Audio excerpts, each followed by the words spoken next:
दोस्तों आज की वीडियो बहुत इंटरेस्टिंग होने वाली है क्योंकि आज की वीडियो में मैं कंप्लेन करने वाला हूं कि हमारा क्लेम फॉर्म रिजेक्ट कर दिया जाए। हाँ जी, आप बिल्कुल सही सुन रहे हैं, मैं अपना क्लेम रिजेक्ट करवाना चाहता हूं।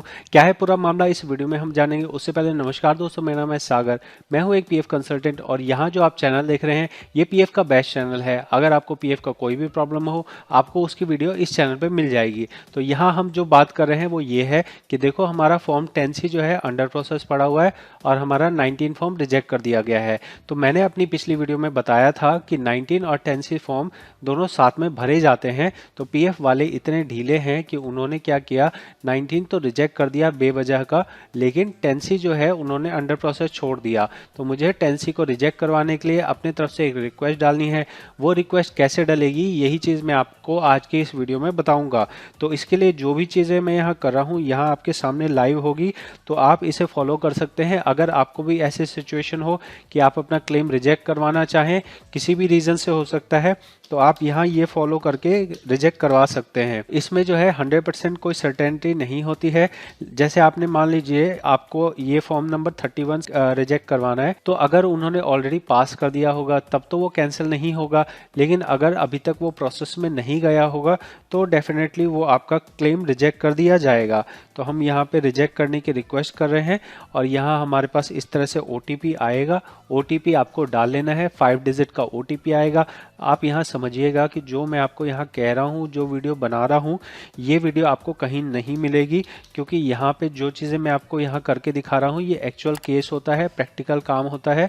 आप यहाँ देख लीजिए, जेंडर और एड्रेस भरने के लिए कहा जा रहा है, उसके बाद सिक्योरिटी कोड कहा जा रहा है और उसके बाद ये जो मेंबर आईडी है वो कही जा रही है। आपके केस में एक से ज़्यादा आईडी हो सकती है। जिस आईडी में आपने फॉर्म भरा हो उस आईडी में आपको कैंसिल करवाने की रिक्वेस्ट करनी है। आईडी कैसे पता लगेगी, आप क्लेम पे जाएंगे और यहाँ पेंडिंग क्लेम में आपको मेंबर आईडी नजर आएगी। तो मेंबर आईडी आप देख सकते हैं ये कौन सी आईडी है। फिलहाल यहाँ पे मैं अपना जो नॉर्मल इन्फॉर्मेशन है वो भर रहा हूँ।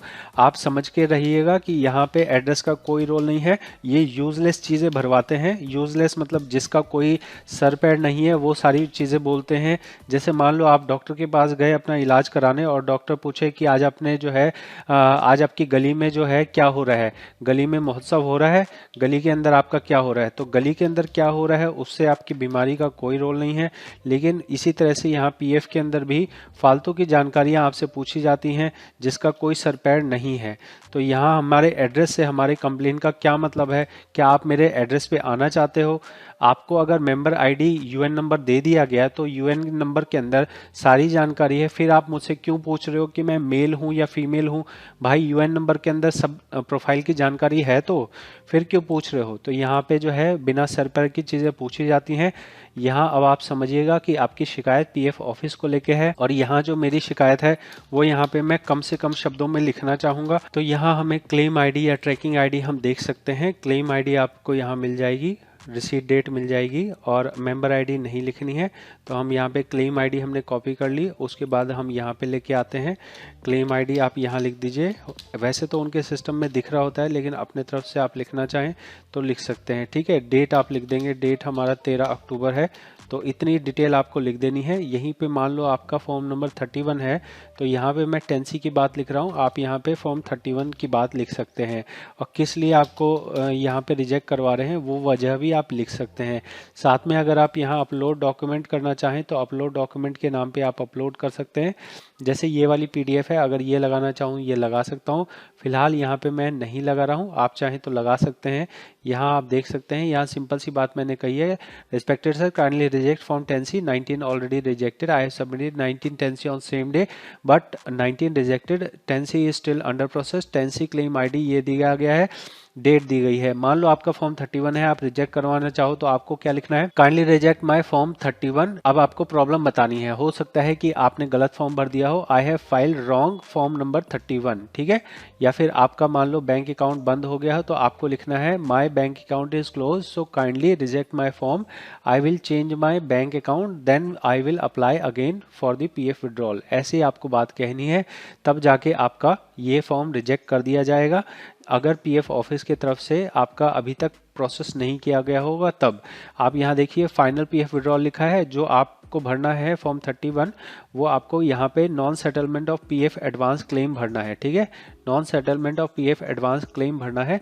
और कोई ऑप्शन अगर मैं आपको यहाँ पे दिखाऊं तो यहाँ पे फिलहाल और कोई ऑप्शन ठीक नहीं रहेगा, आपको यही वाले ऑप्शन को सिलेक्ट करना है। उसके बाद आपको ऐड करना है। एक बार मैं यहाँ पे मैटर कॉपी कर लेता हूँ, आप भी ध्यान रखिएगा कि मैटर आपको कॉपी कर लेना है, क्योंकि मैटर कॉपी नहीं करोगे तो कई बार ये वेबसाइट पे एरर आ जाता है, और एरर आने से जो भी आपने मैटर लिखा होगा वो सारा मैटर आपका चला जाएगा। इतना चीज़ आपने लिख ली। यहाँ आपको कहा जा रहा है कि आपका रजिस्ट्रेशन नंबर यहाँ है, जबकि यहाँ कोई भी रजिस्ट्रेशन नंबर नहीं लिखा है। तो ये आपको क्या समझते हैं, आप समझ लीजिए कि आपको बोला जा रहा है कि ये है, लेकिन वहाँ कुछ होता नहीं। तो हमने क्लिक हेयर किया, क्लिक हेयर फीडबैक देने के नाम पे हमने क्लिक हेयर किया, तब जाके हमें रजिस्ट्रेशन नंबर यहाँ नज़र आ रहा है। तो ये था कंप्लीट प्रोसेस, आप कैसे अपना क्लेम फॉर्म रिजेक्ट करवा सकते हैं। ये प्रोसेस मैंने कई बार फॉलो किया हुआ है, ये काम करता है। आप समझ के देखिए कि अगर उन्होंने ऑलरेडी उस फॉर्म को प्रोसेस कर दिया होगा तब तो आप उसे मतलब आपकी रिक्वेस्ट चली जाएगी तो भी वो कैंसिल नहीं कर पाएंगे, क्योंकि एक बार सेटल हो गया, एक बार पैसे कट गए तो फिर वो वापस से उसको नहीं ले सकते हैं। हालांकि उसे जो है सेटलमेंट मतलब आपके बैंक में पैसे आने से पहले भी उसको वापस लिया जा सकता है, लेकिन इतना प्रोसेस कोई करता नहीं है। वो एक लेंदी प्रोसेस है, मैं वो भी प्रोसेस जानता हूँ, लेकिन उतना आपको करने की ज़रूरत नहीं है। काफ़ी ज़्यादा उसमें आपको एफर्ट करने की ज़रूरत पड़ सकती है। तो ये थी सारी जानकारी। कोई और जानकारी चाहिए प्लेलिस्ट में देखिए। अगर पर्सनल कंसल्टेशन करना हो पर्सनल कंसल्ट कर सकते हैं। पीएफ ईएसआई कंसल्टेंट बनना हो, मेरी तरह एक्सपर्ट नॉलेज रखनी हो, तो आप इसे कोर्स के अंदर सीख सकते हैं। मिलते हैं आपसे अगली जानकारी वाली वीडियो में। इस वीडियो में इतना ही। बहुत बहुत धन्यवाद।